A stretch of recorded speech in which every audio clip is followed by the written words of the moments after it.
Un autre week-end, une autre semaine qui s'achève. Mesdames et messieurs, bonsoir. Merci de nous regarder sur Espace TV, de nous écouter sur Radio Espace et bienvenue dans votre émission Au fil de la semaine, l'émission qui vous permet de mieux comprendre l'actualité, les faits marquants de la semaine qui s'achève avec le regard croisé des professionnels de l'information, des journalistes, des différents médias qui se retrouvent dimanche en communion pour discuter des faits marquants de la semaine. Ils sont encore confortablement installés ce dimanche. Alors, pour commencer, après le lancement, en pompe telle une coquille vide, les assises nationales semblent enfin avoir une sorte de forme 3 jours après la soi-disant entame des journées de vérité et pardon sans justice, parce que c'est pas mentionné. Les membres composant la Commission nationale des assises nationales sont enfin connus. Toutes les composantes de la société, il faut le préciser, sont représentées dans cette commission et l'opinion reste toujours sur sa fin quant à la date du démarrage effectif des travaux et les termes de référence. Prévus du 22 mars au 29 avril, les assises nationales sont-elles opportunes ou avec ce tâtonnement dans le démarrage des travaux permettra d'aboutir à des résultats escomptés? On se pose la question cet après-midi. La junte au pouvoir en Guinée a jusqu'au 25 avril pour présenter un calendrier acceptable de la transition. C'est un ultimatum de la CEDEAO en conférence des chefs d'État et de gouvernement à un sommet extraordinaire à Accra au Ghana. L'institution sous-régionale a également invité le CNRD à faciliter le dialogue avec l'ensemble des parties prenantes. Si le délai d'un mois n'est pas respecté, la CEDEAO prévient que le pays fera face à des sanctions économiques et financières. À Conakry, cette annonce trouvera déjà écho. Le ministre porte-parole du gouvernement répondra chez nos confrères de Guinée News que cette décision n'engage que ceux qui l'ont annoncé puisque la Guinée n'y était pas représentée. Jusqu'où peut-on tenir? Quel impact de l'annonce de la CEDEAO sur la marche de la transition? Sujet à également décrypté, analysé, commenté dans votre émission au fil de la semaine.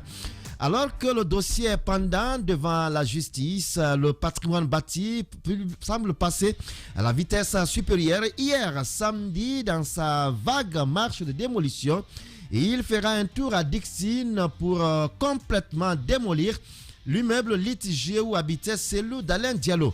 Quel avenir pour la procédure judiciaire engagée devant le tribunal de Dixine? On se pose également cette question cet après-midi.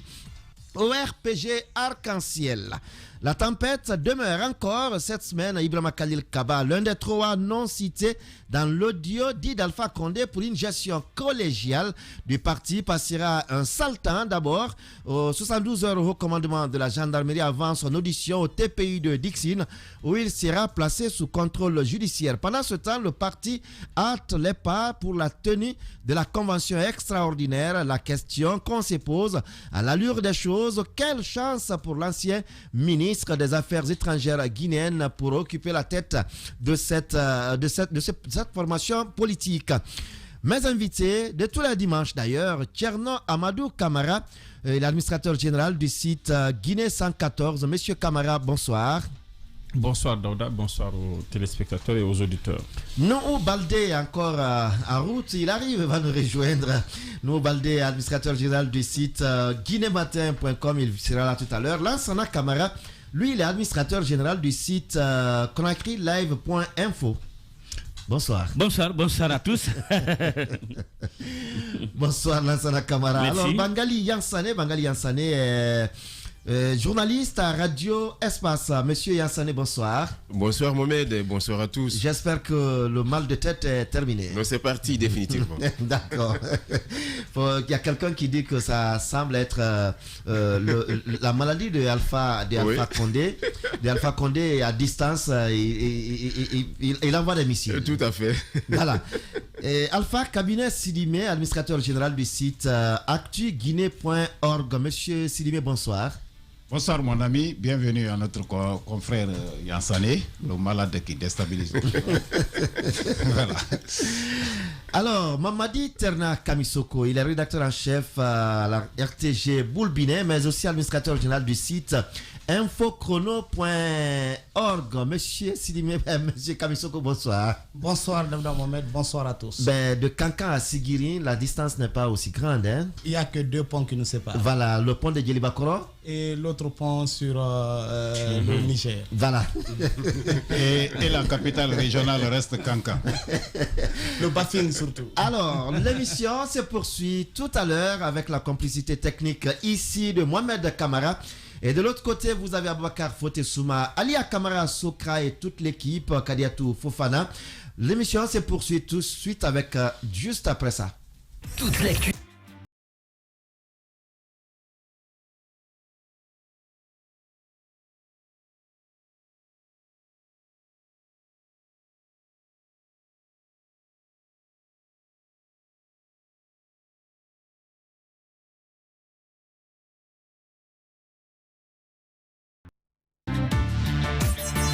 Voilà, vous avez compris. S'installe enfin et nous, Baldé, bonsoir. Bonsoir Daouda Mohamed, bonsoir à tous. Je précise que j'étais là quand tu annonçais que je venais, voilà. Mais avec un léger retard quand même, toutes mes excuses. D'accord, alors on va aller directement avec vous, Lansana Kamara. Lansana Kamara, et on est de plein pied dans le carême chrétien. Et à quelques jours, on sera dans le mois de Ramadan musulman. Et déjà, le marché, on n'en dira pas assez. Le marché, il est ce qu'il est aujourd'hui, même s'il faut préciser de l'autre côté, au sortir du Conseil des ministres de la semaine dernière, il y a quand même des annonces pour la stabilisation ou la stabilité des prix sur le marché. Oui, je pense que c'est déjà un espoir auprès de la population, parce que comme vous l'avez dit, il se trouve que malheureusement dans notre pays, à l'approche du mois de Ramadan, souvent on assiste à une augmentation quelquefois non justifiée des produits de grande consommation. Quand on prend le riz, le sucre, l'huile, la farine, etc. Ce sont des produits souvent à l'approche donc de ces mois saints, ça augmente. Et cette fois-ci, je pense que ça ne va pas être le cas, à défaut de baisser à un certain niveau, mais je pense que le prix sera maintenu sur le marché parce que le gouvernement a pris des décisions. Et cette fois-ci, la décision, ce n'est pas que d'appeler seulement les opérateurs économiques, les importateurs ou en tout cas les commerçants à baisser, mais la mesure est partie plus loin parce que la mesure est partie jusqu'au niveau des taxes. Vous savez que souvent, c'est au niveau de ces taxes où les commerçants ou les opérateurs économiques brandissent comme étant l'argument principal pour faire l'augmentation des prix. Lorsque vous les demandez, c'est pour dire que les taxes ont augmenté au niveau du port. Et si cette fois-ci, donc, le gouvernement a décidé de renoncer justement à tout à ce qu'ils prennent au niveau de ces taxes, au niveau des cordons douaniers, je pense que c'est un ouf de soulagement. Mais faudrait-il que ça soit ressenti au niveau des populations? Parce que au niveau de le panier de la ménagère surtout. Il faut dire aujourd'hui qu'en Guinée, contrairement à d'autres pays où on peut faire une différence de prix entre les produits qu'on importe et les produits qui sont cultivés dans le pays, en Guinée, ça ne fait aucune différence. Tout récemment, on a vu dans les réseaux sociaux où 3 gombo étaient vendus à 1500 ou à 2000 ou à 3000. Et comme un ancien député le disait une fois à l'Assemblée, ça a fait rire aux gens lorsqu'il disait mais monsieur le Premier ministre, quand même, Conco ne vient pas d'un conteneur. Et c'était une réalité. En fait, il voulait dire. Voilà, il voulait dire par là, les gens ont ri à l'époque, mais c'était une réalité. Peut-être qu'on aurait pu traduire autrement. Mais il voulait dire par exemple que Conco, c'est que les gens partent le matin quand même pour aller prendre ça dans nos eaux, tout à fait dans nos côtes. Ce n'est même pas à des distances trop longues.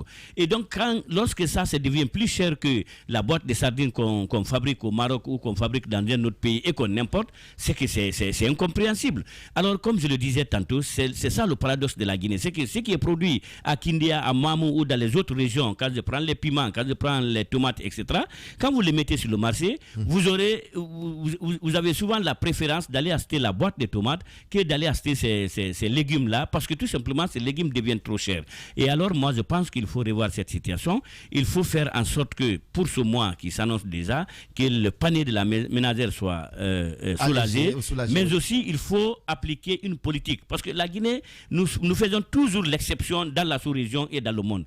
Il se trouve que partout dans le monde, lorsque les marchandises sont importées, les prix sont fixés. Et tout le monde connaît, il n'y a pas d'amalgame possible. Ouais. Mais comment comprenez-vous que dans un quartier où des boutiques qui sont presque côte à côte, si tel vend la boîte de sardines à 1000 francs, tel autre peut la vendre, si vous voulez, à 2000, à 3000. Ce sont les conséquences du libéralisme sauvage auquel on nous a soumis dans ce pays. Je pense que ça ne doit pas se faire. Il faudrait que l'État puisse avoir, parce que l'État est capable de savoir, même si vous partez de Jakarta pour aller acheter votre marchandise, mais l'État est capable, à un moment donné, je crois même on a instauré ce système, lorsque l'ancien gouvernement a voulu avoir l'idée par rapport aux taxes payées, etc., lutter contre la fraude au niveau de la douane, ils sont partis jusqu'à demander désormais que les dossiers d'achat des livrances de ces produits soient produits même à la base, c'est-à-dire qu'on sache que tu es parti à cette telle tonne à tel prix, et que comment on appelle, le transport, donc en termes techniques on dit fret, je crois, et combien ça doit te coûter. Et arriver en Guinée, les détails, jusqu'au niveau des détails, combien ça pourrait coûter donc aux consommateurs. C'est important pour ne pas aller dans l'anarchie. Je ne suis pas en train de dire qu'il faut jouer sur les commerçants ou sur les opérateurs économiques. Non, c'est leur activité. Ils jouent beaucoup le rôle, mais il faut faire en sorte que le secteur soit organisé, encadré par des lois, et ça va être dans l'intérêt de tout le monde. Nous, Baldé, c'est vrai qu'il y a cette question de dédouanement qui va être revue ou qui doit être revue à la baisse, ou en tout cas maintenu à un niveau qui ne fatigue pas les importateurs. Mais la question est bien de savoir est-ce que sa faisabilité sur le terrain peut être quand même une réalité. Oui, je pense que c'est un peu compliqué à ce niveau, vous avez raison. Il y a une chose est de prendre les décisions, une autre en est leur application. Voilà, au niveau des différents marchés. Mais je pense qu'on fait souvent du tort aux commerçants en pensant que les gens peuvent augmenter exagérément. Et comme il le disait, tel vend la bouteille ou la boîte à tel prix, un autre vend à un autre prix. Vous savez qu'eux-mêmes, ils veulent baisser pour attirer de la clientèle.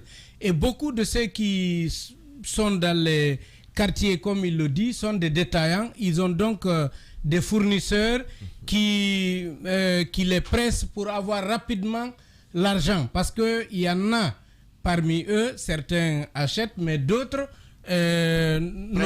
n'ont pas la possibilité d'acheter chaque fois. Oui. Donc, quand vous prenez à crédit, il y a un délai au-delà duquel vous êtes obligé de rendre l'argent, vous pouvez vous endetter quelque part, ainsi de suite. Donc le vendeur, le détaillant et plus globalement le commerçant, il a plus envie de rapidement liquider le produit qu'il a que nous autres qui en faisons des commentaires. Donc s'ils ne le font pas, c'est qu'il y a des difficultés. Lansana l'a dit, un gouvernement est capable de savoir même le prix au départ, le prix au départ, les différentes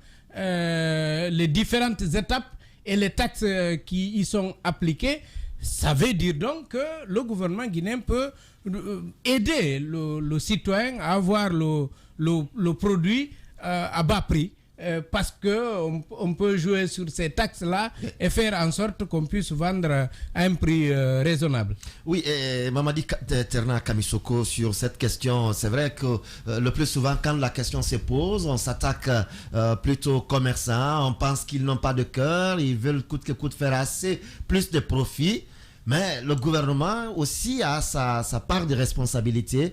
Lorsque vous demandez par exemple à la Direction nationale des douanes de tripler les recettes, vous demandez aux impôts de tripler les recettes et vous vous attendez à ce que le coût du marché soit allégé, est-ce qu'il n'y a pas un paradoxe?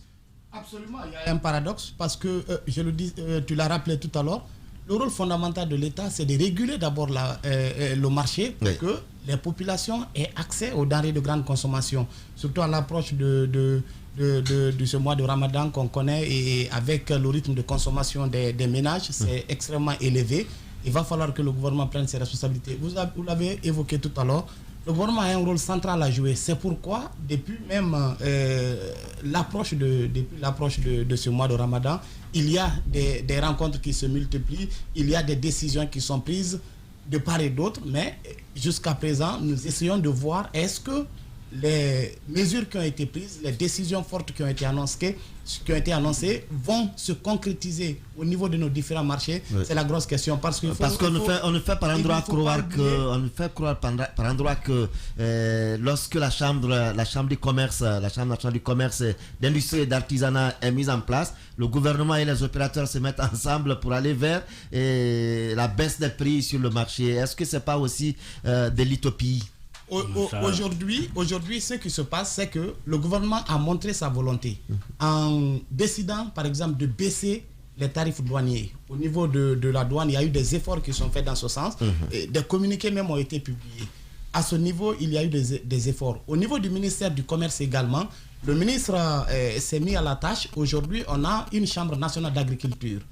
À côté de la Chambre nationale d'agriculture, on a mis en place aujourd'hui un patronat unifié. Je pense qu'avec tous ces mécanismes-là, oui, c'est vrai qu'il y a des voix discordantes, mais Anne qui était en conflit avec Kaba Giter depuis des années, je crois, ils ont fumé le calumet de la paix. Oui. Et aujourd'hui, ils se sont réconciliés, il a rejoint le groupe. Aujourd'hui, on peut parler de patronat unifié. Donc, oui, même s'il faut préciser à ce niveau que Kaba est là pour en attendant le Congrès. En attendant le Congrès. Maintenant, tous ces mécanismes sont mis en place pour que les citoyens aient accès aux denrées de grande consommation, surtout pendant ce mois de Ramadan. Mais qu'est-ce qui risque d'arriver? Est-ce qu'il y a, à côté de ces structures qui ont été mises en place, un mécanisme de contrôle au niveau des différents marchés? Je pense que c'est là-bas où le gouvernement va pêcher, parce que si les gens ne descendent pas sur le terrain, si on ne responsabilise pas les élus locaux, les préfets, les gouverneurs au niveau des régions pour fouiller, pour que des gens soient régulièrement sur le marché, pour contrôler, parce que le gouvernement est allé jusqu'à fixer les prix de certaines denrées de grande consommation, notamment le riz, le sucre, l'huile, l'oignon. Ça a été fait. Je pense qu'à ce niveau, il y a des décisions qui sont prises, mais il faut que le suivi soit de rigueur. S'il n'y a pas de suivi, c'est ce qui manque dans ce pays. Le gouvernement prend des décisions, les ministres prennent des décisions, mais ensuite, il n'y a aucun contrôle, il n'y a aucun suivi. Et lorsque c'est comme ça, c'est les populations qui seront exposées. Oui, lorsque c'est comme ça, c'est les populations qui seront exposées. Quand on parle de fixation de ces prix également, Thierno Amadou Camara, il faut relever qu'il y a des stocks qui sont arrivés dans les magasins, ou qui attendent au port d'être descendus, mais de l'autre côté, c'était pas au même rythme. Ils ont payé d'abord au tarif qui était en vigueur, et lorsque le stock est là, vous voulez qu'on se soumette au nouveau tarif alors que vous n'avez pas, ce ne sont pas les mêmes coûts. Ça peut s'expliquer autrement, Thierno Amadou Camara. Oui, effectivement, ça peut s'expliquer autrement, parce que le commerçant, comme l'a dit nous tout à l'heure, sa vocation, c'est d'abord, elle n'est pas sociale, c'est d'abord pour créer des profits. Voilà, créer une plus-value à travers son activité, réaliser des profits. C'est sa vocation première. Maintenant, après, il peut, puisqu'il est issu de la société, il peut quand même, dans la fixation de ses prix, tenir compte de beaucoup d'autres aspects, notamment la participation à l'effort national donc de développement pour baisser quand même le prix, faire en sorte que ces prix soient abordables pour les consommateurs. Et nous, on l'a dit, c'est aussi pour lui-même le commerçant, parce que plus le prix est abordable, plus il y a de l'achat, et plus lui, il se fait une marge. Mais moi, je pense que Terna a parlé de mesures, je parlerai de mesurettes, celles qui ont été prises au cours de ce conseil de ministres. Parce qu'en réalité, vous savez que ça ne résout pas le problème. Ça ne résout pas le problème. Prenez le prix. En tout cas, fondamentalement. Non, ça ne résout pas. Et je pense que le gouvernement lui-même en est conscient. C'est pourquoi c'est limité dans le temps. C'est jusqu'au mois de septembre, je pense, 2022. Je pense que c'est pour gérer le ramadan, j'imagine, et cette petite période-là, et qu'après, derrière, pourrait intervenir. On parle de 6 mois, hein? On parle d'une période de 6 mois. D'accord. Donc, en tout cas, je ne crois pas que celles qui ont été éditées là soient véritablement le problème. Parce que dans tout ça, il s'agit du pouvoir d'achat. Le pouvoir d'achat aujourd'hui du Guinéen, à quel niveau on se trouve? Parce qu'on parle de panier de ménagères, sans expliquer aux gens ce que c'est. Le pouvoir d'achat, c'est-à-dire que votre capacité à consommer à partir de votre revenu. Vous prenez aujourd'hui le SMIC, c'est 490 000. Et je pense, hein, et pour ceux qui sont à la fonction publique.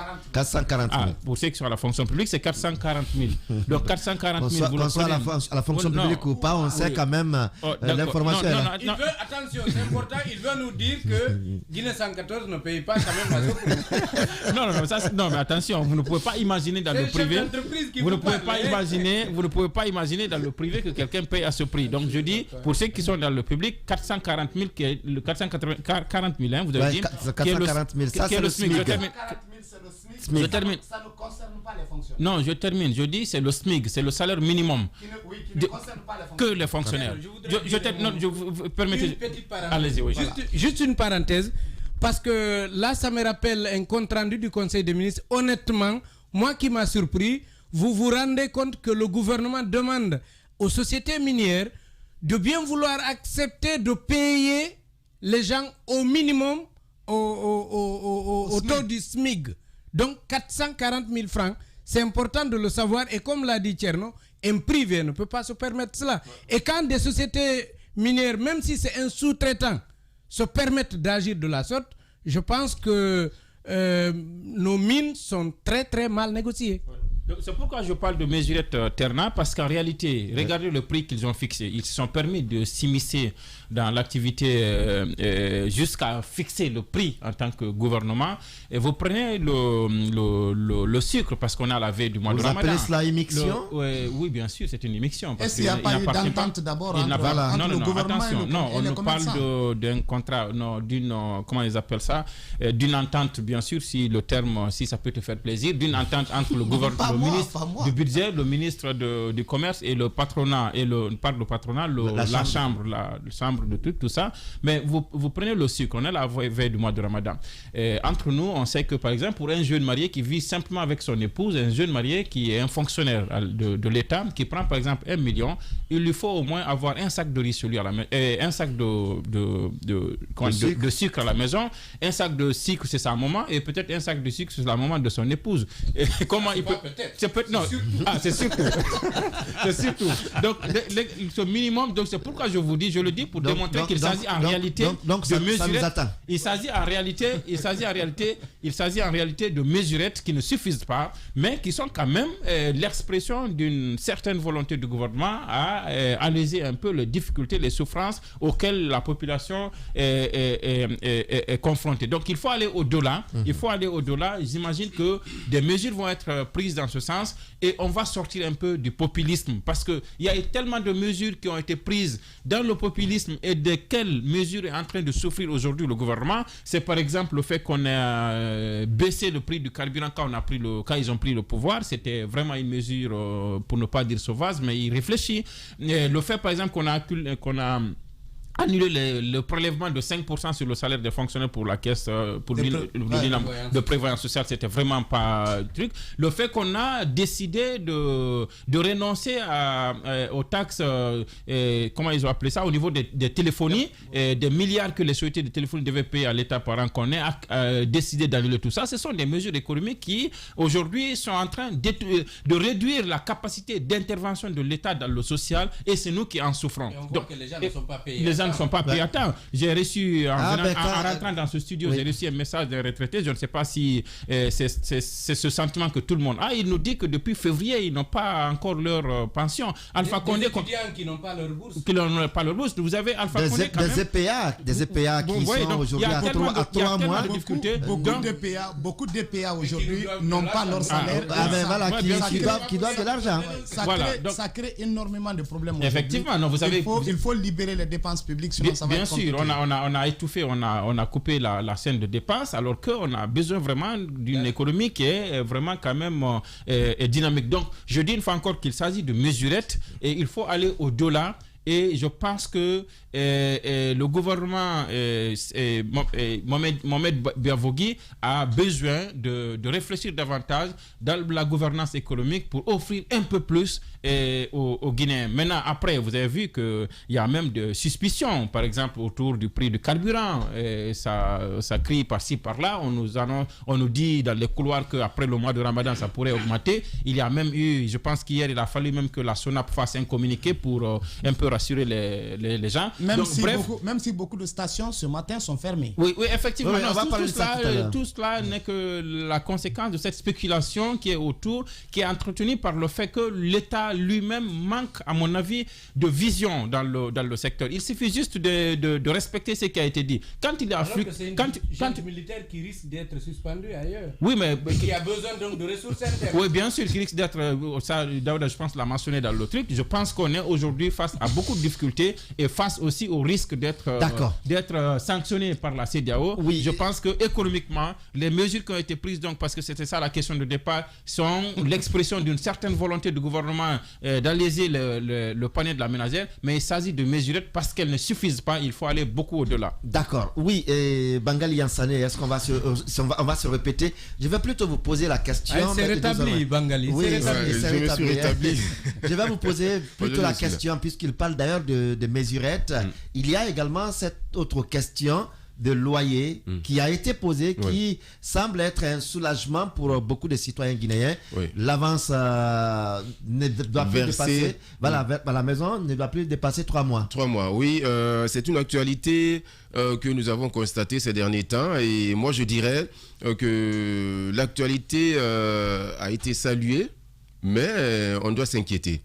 On doit s'inquiéter dans la mesure où, sur le plan juridique, il n'y a pas de garantie. Il n'y a pas de garantie dans la mesure où, au niveau de l'Assemblée nationale, au niveau du CNT, aucune loi n'est votée dans ce sens-là, et pour réglementer la situation.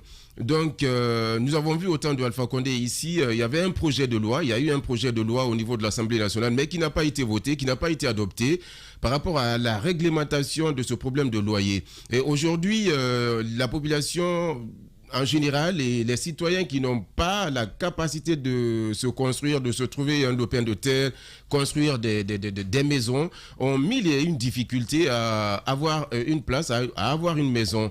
Et vous pouvez tomber sur un propriétaire de concession, par exemple, un propriétaire de maison qui vous dit « Moi, ma maison, c'est à tel prix ».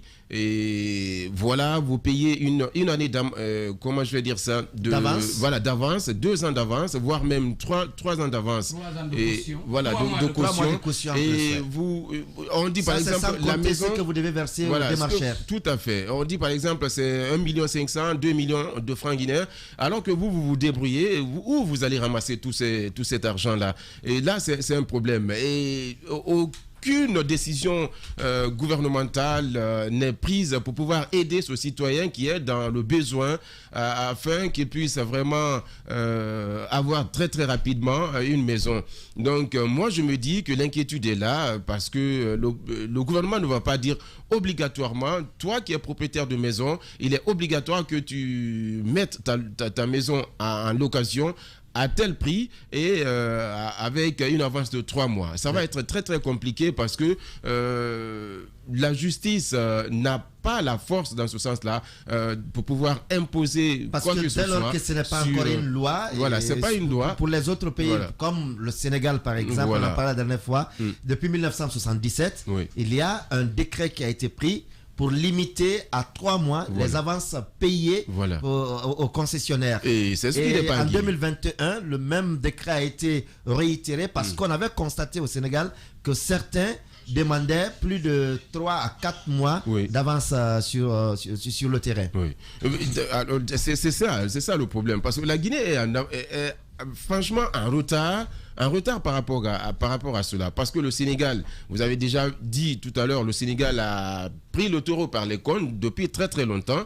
Et la Guinée jusqu'à présent, nous sommes en train de traîner les pieds. Parce que chez nous, quand on évoque cette question, on nous dit « Ah ben, l'État n'a pas construit de logements sociaux. Comment on peut demander cela ?» Mais en 1977, au Sénégal, on ne pouvait quand même pas parler de logements sociaux là-bas à l'époque. Mais l'État a compris vraiment qu'il fallait faire quelque chose. Logements sociaux. D'ailleurs, je me souviens très bien, lors pendant un de ses passages ici, dans les GG, le porte-parole du gouvernement Gawal Diallo est revenu sur cette question et il a dit, d'ailleurs ce jour-là, je n'ai pas vraiment apprécié ce qu'il a dit.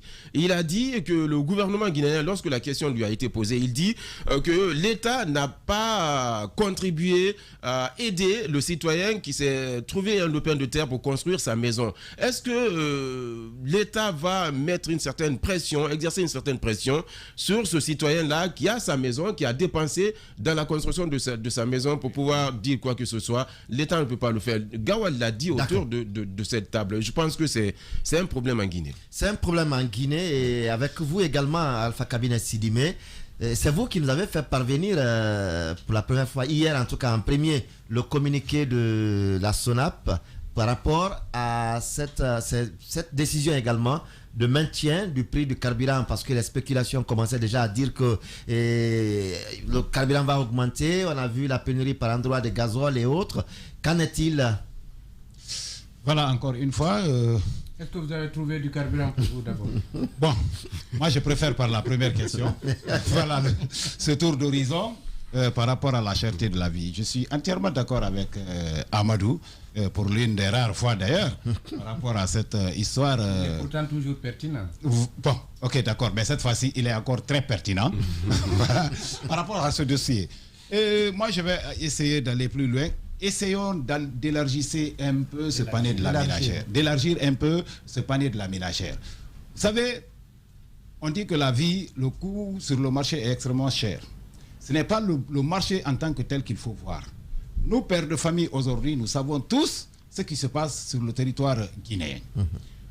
Moi, je vais toucher un peu l'électricité. Vous avez vu, on a eu un ministre qui s'appelle Ibrahima Abessila. Dès sa prise de fonction, il a déjà annoncé à tripler la facture. 100%. Donc les factures d'électricité et éventuellement les factures d'eau aussi. Et vous avez vu les dernières factures présentement livrées par l'EDG sont quand même à 100%. Et plus les factures impayées de l'État à l'EDG.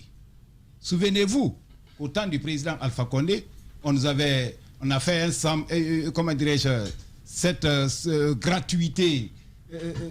Semblant de gratuité. Voilà, semblant de gratuité. Voilà, justement pour 6 mois. Mais ces factures continuent toujours à revenir vers les parents. Et l'argument que moi j'ai eu, que l'État n'a pas payé à la place du citoyen. Ce n'est pas notre affaire. Non, mais est-ce que c'est notre affaire si l'État n'a pas payé, que l'EDG réclame son argent à son créancier? Ça ne nous regarde pas. Ça ne nous regarde pas quand même. Mais ça nous regarde parce que l'EDG n'était pas seul dans cette situation. La SEG était également dans la même situation, mais la SEG ne fait pas comme l'EDG quand même. Daouda, tu es en train de subir maintenant les conséquences, les foudres. Parce que chaque facture maintenant là est galopante.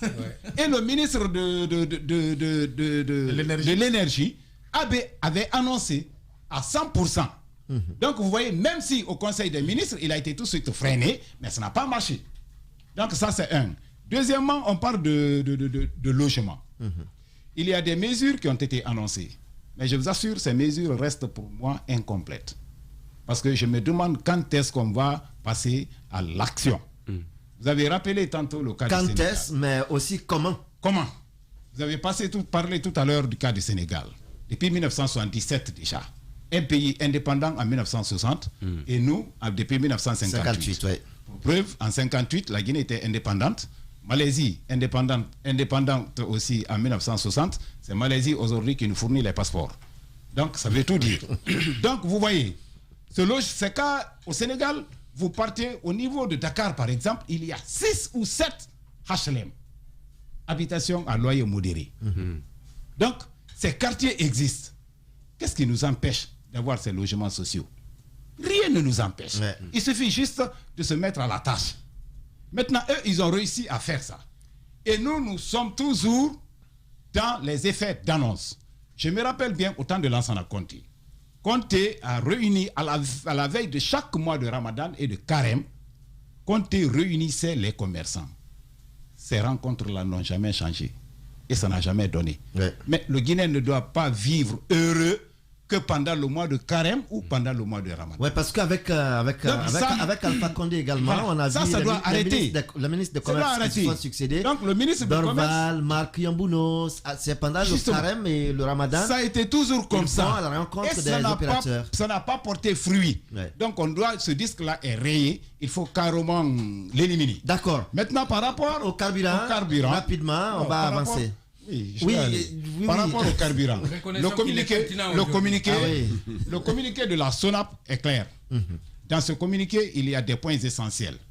Parce qu'aujourd'hui, vous savez, c'est le Guinéen qui attire même le constat d'abord, avant le communiqué. Non, le constat, il est là, alarmant. Le constat, il est là, alarmant. Certains gérants de stations ont carrément refusé de vendre le gasoil. Pour quelle raison? Bon, certainement, vous savez, le Guinéen aussi, c'est comme ça. Pour lui, il y a une pénurie. Pour lui, il y a une crise. Pour qu'il puisse, au cas où il aurait augmentation du prix sur le litre de carburant, et pour qu'il puisse bénéficier. Et malheureusement, pour ce mercantiliste, tel ne serait pas le cas. Parce que ne serait-ce que la journée d'hier, il y a eu plus de 7 millions de litres qui sont sortis. C'est vérifiable à la SGP. Vous pouvez aller aussi, vous êtes des journalistes. Sont sortis du port. D'accord. Et des bateaux sont accostés. Un bateau pour le gasoil, un bateau également pour l'essence. Donc, les prix seront intacts. Les prix aussi seront intacts. Ouais, le communiqué là. Le communiqué est clair là-dessus. Donc, c'est l'occasion pour moi de rappeler mon ami, de dire tout de suite à ses frères et sœurs qui nous écoutent à Télémélé, ce n'est plus la peine de garder l'essence dans le bidon.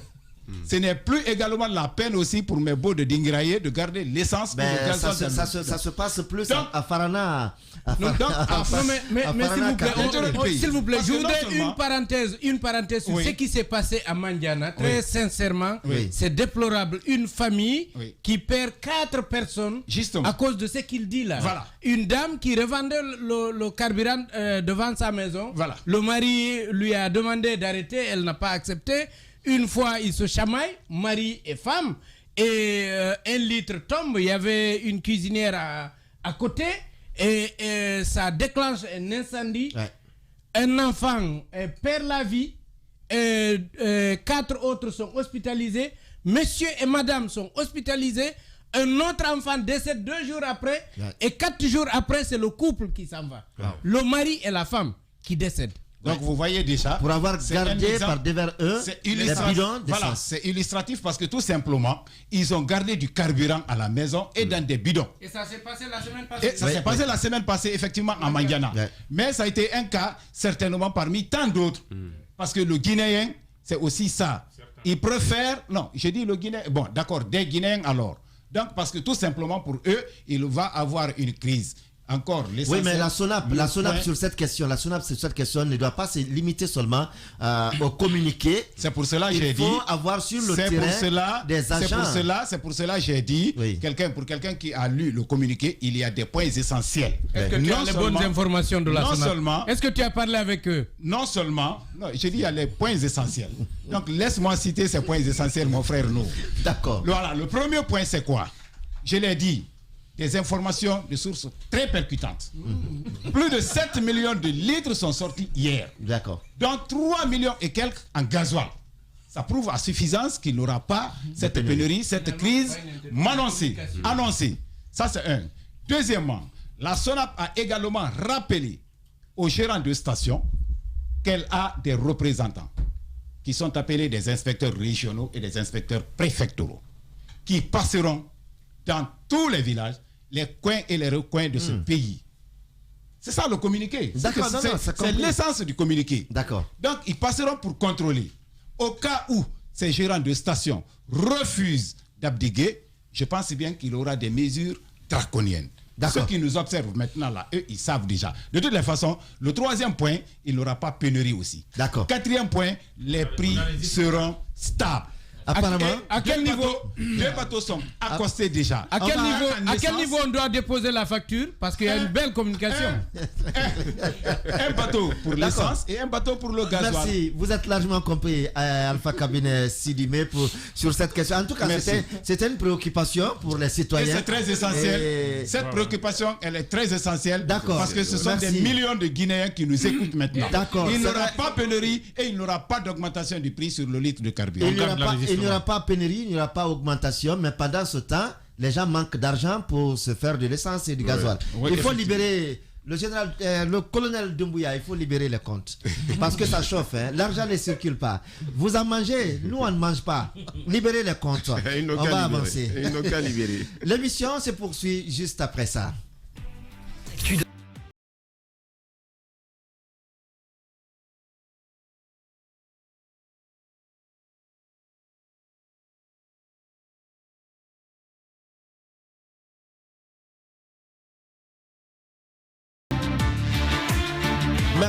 Merci de nous rester fidèles. On poursuit l'émission. C'était le tour d'horizon. Vous l'avez compris, c'est l'entrée en matière qui a quand même vu nous prendre jusqu'à 40 minutes. Hein.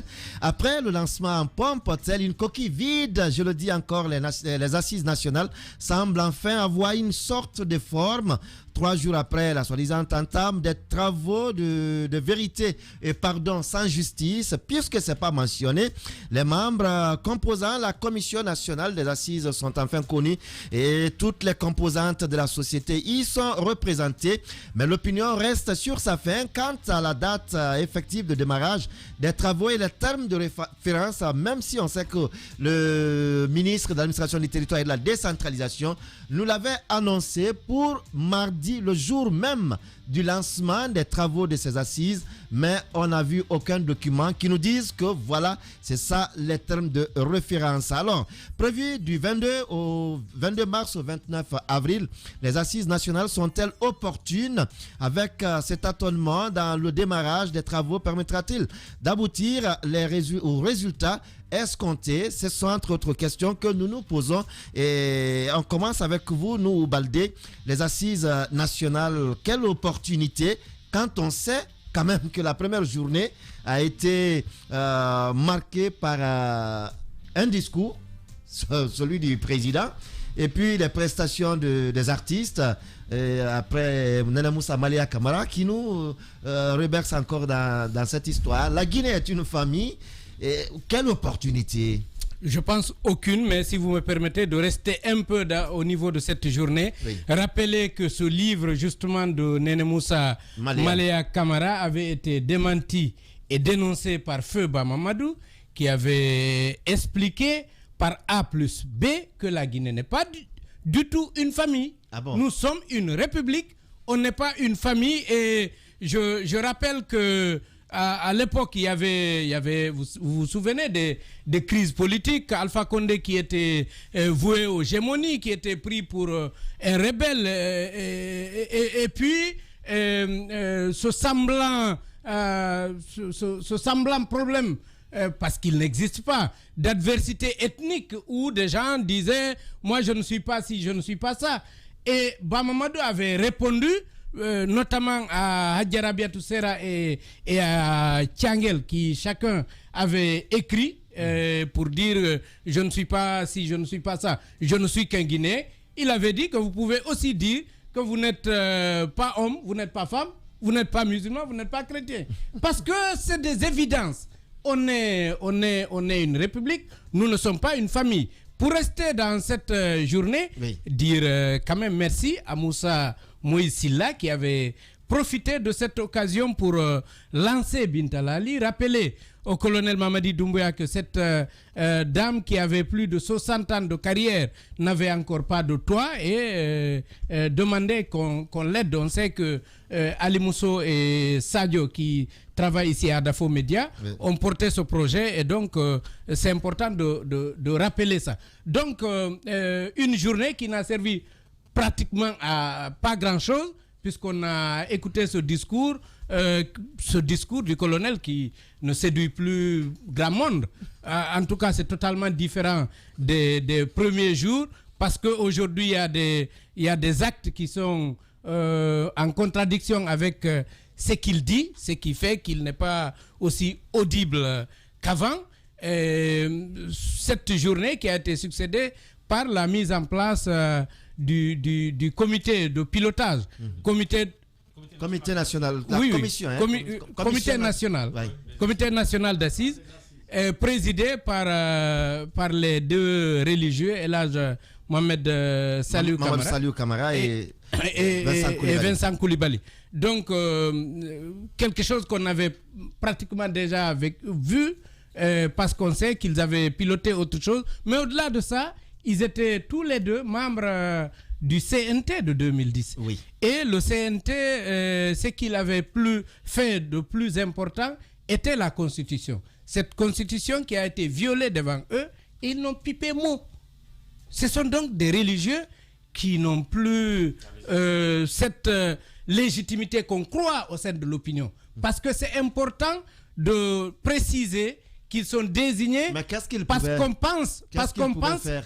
Je vais vous le dire, parce qu'on pense qu'ils ont une certaine légitimité, qu'ils peuvent, c'est-à-dire leur voix porte, et que quand ils s'expriment, beaucoup se reconnaissent en ce qu'ils disent. Ce n'est plus le cas, parce qu'après après 2010, ils auraient dû être parmi ceux qui devaient défendre la Constitution qu'ils ont participé à mettre en place.